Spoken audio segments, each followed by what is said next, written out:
read the title, this video is about nostalgia and healing your inner child. Let's just get into it.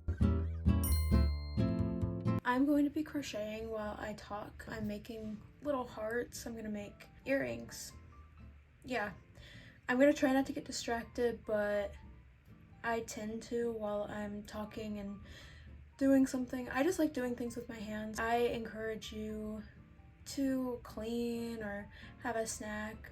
I don't know, do something if you'd like while watching this, because it could be a long one. I'm not sure yet. I did not do an outline. Maybe I should have. So, the title, you don't miss being a child, you just miss feeling present. It's something that came to me. I think I might have heard it from someone else pretty recently. If you couldn't tell behind me, I can't really, yeah, you can see it. I have dolls, I have SpongeBob stuff, I have Littlest Pet Shops, my collection's right off camera so you can't really see it. And I have Webkinz over here. I love things that I loved as a child, and while some people might think that makes me childish, and I don't really take that as an insult unless you're referring to like my behavior as childish. I don't care if you think my interests are,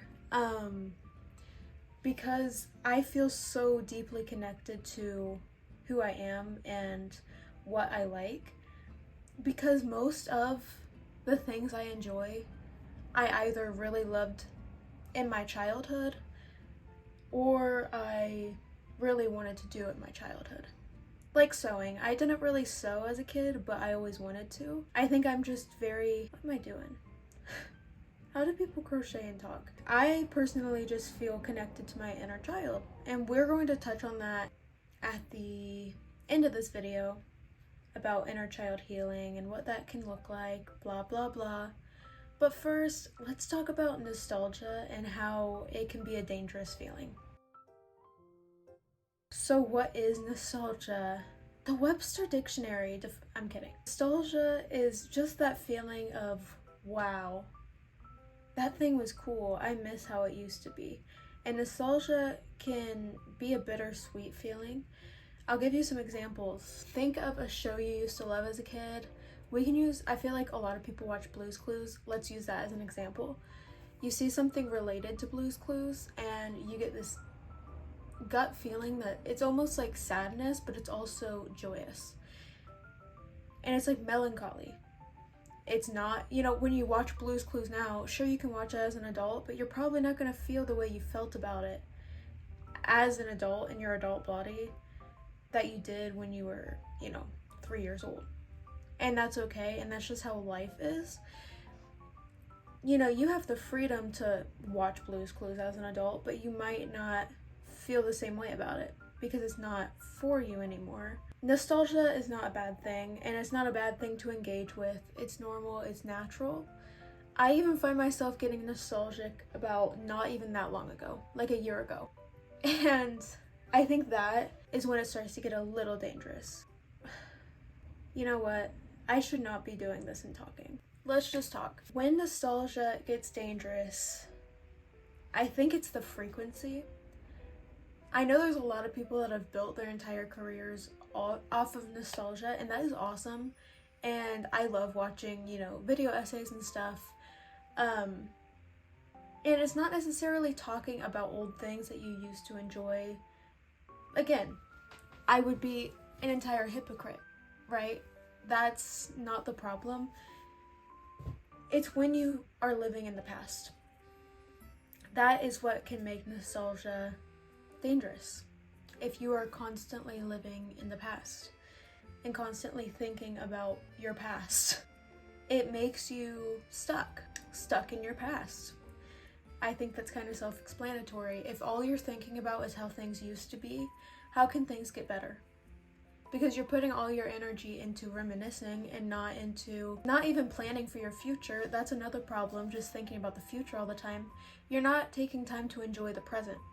Because what happens when in 6 months you look back at your current self and you start having nostalgia about that time in your life, this current time in your life, but this current time in your life, all you're doing is thinking about your past. And it's just a cycle. It's a cycle I've been in for a long time. And I'm over it. I'm done with it. I realized that I don't really miss being a kid. Sure, there were things about being a kid that were great. There were things that I can't go back to. You know, the naps in preschool were fire. Okay? There are people from my past that are either no longer on this earth or in my life that I cannot go see again. And instead of being sad about these things not being in my life anymore, I can reflect and reminisce about them occasionally, but not live in the past and be stuck in the past by thinking about them all the time. Instead, I am grateful for what I currently have. I'm grateful for my past experiences, and I move on. I plan a little bit for my future. I'm excited for my future, but I'm excited for where I am now. There's just a few things you can do to be more present and feel more present in your life. So I guess we'll touch on that, and we'll touch on inner child healing. Okay, healing your inner child. It's almost become like a buzz term at this point. Inner child, what is that? We all have one. We were all kids at one point. It is basically that younger version of you. As you live and as you age, there are multiple versions of you that exist. And they never really go away, they just live within you. To connect and heal those parts of you, you gotta do some work. You gotta do some inner work. So your inner child can be from when you were in middle school, it could be when you were a toddler, and so on and so forth. There's even like an inner teenager, so like high school you. It's all kind of the same concept of just healing and accepting your past so that you can really just experience and live in your present life and not feel so stuck in what had happened to you or what you went through, whatever. Some things you can do to heal. I strongly encourage go to therapy. If you cannot go to therapy, reflect on why. Is there a way you can change that and accommodate those needs to go? Do you need to use telehealth therapy, like virtual therapy? Do you need to look into how to get free insurance with your state? Free or discounted rates. A lot of people are eligible for that they don't think they're eligible. I highly encourage you to look into it. If you've tried therapy and it didn't work for you, also acknowledge why. Did you try multiple therapists? Did you walk in with the intention that it wasn't going to work for you? Because I encourage you to walk in with the intention that it will, and you'll probably get something out of it. I think anyone, no matter who they are, what age they are, what they've went through, can benefit from therapy. That's not the only thing you can do. There are tons of free resources online. You just gotta look for them, and it honestly is not that hard. There's a bunch on YouTube. There are also countless journaling prompts and such that are free to help heal that little person inside of you. Because if that kid inside you does not feel safe, you aren't gonna feel safe in your current life. So, you gotta do the work. After you heal your inner child, you have to nurture them. This can look like literally reparenting yourself. For example, if you have a hard time doing the dishes, maybe for you it's going to look like encouraging yourself to do the dishes, pumping yourself up to do your chores, and giving yourself a little treat or a little reward afterwards. I've even tried like a little sticker chart and things in the past, like I'm a toddler. And you know what? Just because we're an adult, just because we turn a certain age does not mean those reward systems that we stereotypically do with children, that does not mean it magically doesn't work as we get older. Even if it feels silly, I encourage you to do little things like that. Think about something in your school years that worked for you that you don't do anymore, and maybe try it and see if that helps you in any way. It could. I don't know. If you had a hard time sleeping without a bedtime story, for example, when you were little, and you struggle with falling asleep now, maybe try reading before bed. It doesn't have to be a picture book, but read a book you enjoy before bed. See if that works. That's just an example. Take it with a grain of salt. Other ways to nurture an inner child. I'm going to talk about collecting and nostalgia around collecting. Again, nostalgia is not a bad thing at all. It is all about balance, and it is about your intention. I no longer collect just because it gives me the feeling of, oh, I remember that. It's more so, oh, I used to love this as a kid, and it's awesome that I still love it just as much as I used to. And that's why I still collect the 4 main things I collect. So if there's something either you wanted to collect as a kid that you couldn't, or that you used to collect that you still like, start recollecting it. Pull out that old collection of toys if you have them. I don't know. Have a little whimsy, okay? Another activity I really recommend if you're trying to nurture that inner child within you is junk journaling or art journaling, whatever you want to call it. I save packaging from toys and stuff that I buy because, you know, I'm an adult with adult money now. I just kind of piece it together and make cute collages. I honestly don't do this enough, and I just want to show you the sheer amount of packaging I need to get through. It's mostly Littlest Pet Shop.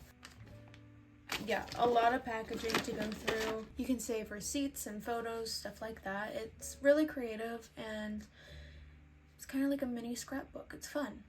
You can also color. You can listen to music you used to enjoy that you might still enjoy. You can watch your old favorite movies. I also highly encourage, spend some time outside. Just do it. Like I said, there are so many ways to nourish your inner child, but if you constantly find yourself stuck in the past and really gripping to nostalgia, your inner child probably needs some work and some attention. But also, like the title of this video suggests, that doesn't necessarily mean that you want to be a kid again. So you probably do not miss being a child, you miss being present. To close off this big rambling session, we are going to talk about ways to stay present. And if you caught on, you little smarty pants, every single task I've given so far in this video is a way to stay present.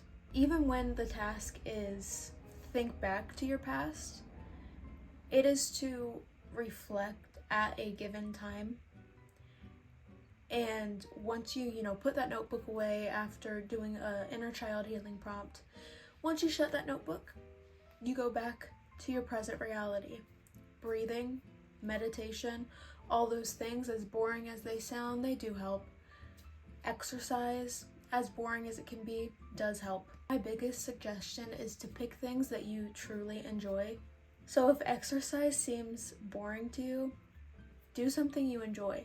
You don't have to do 100 squats if you don't want to. You can throw on Just Dance. You can do Wii Fit. You can go play a sport you like. It doesn't have to feel like a chore. It can feel like something fun. Another way that helps me stay present is practicing gratitude. I've done this for, my whole life. I think I'm a very grateful person, but I think writing it down helps a lot. Look around your space and just list some things you're grateful for. It can literally be that you can breathe. It can be that you can move your body or whatever. Sometimes with our busy lives, the simplest things can get brushed under the rug and we just forget to appreciate them. So taking a few minutes every day just to think about what you're grateful for, it really does help stay present. A way I did this, I have a little box. I call it my happy box. It's right up there. I decorated it cute with some stickers. I actually got this idea from my therapist, so thank you. But every morning and every night I write down on a little note card. Instead of feeling overwhelmed like I have to write everything I'm grateful for, I don't. I just write usually the first thing that comes to my mind. Sometimes it pertains to that specific day. Like, for example, I think yesterday I put, I'm grateful for stuffed crust pizza. Because I am. I love it. But that's because I had it that day. But also there are random days where I write something that did not happen to me, but I'm still grateful for anyway. It helps you process your reality and really reflect on the present moment instead of being stuck in the past. Or again, stuck in the future. That can be a problem as well. I know I threw a lot at you in this video. I hope you took something away from it. I feel like I say this in every talking video. I do feel like I am rambling a lot and saying the same thing a lot, so please let me know if you took anything away from this, because that really, it does make me happy. That's always my goal. If you have anything to say about this topic of nostalgia, inner child healing, and staying present, let me know. Again, I am not dissing on anyone for being nostalgic. That is not my intention. You do you. It is always the intention behind the nostalgia that matters. So, go do something you enjoy today, even if you have a few minutes to do it. It's worth it. And I will see you guys in the next one. Goodbye.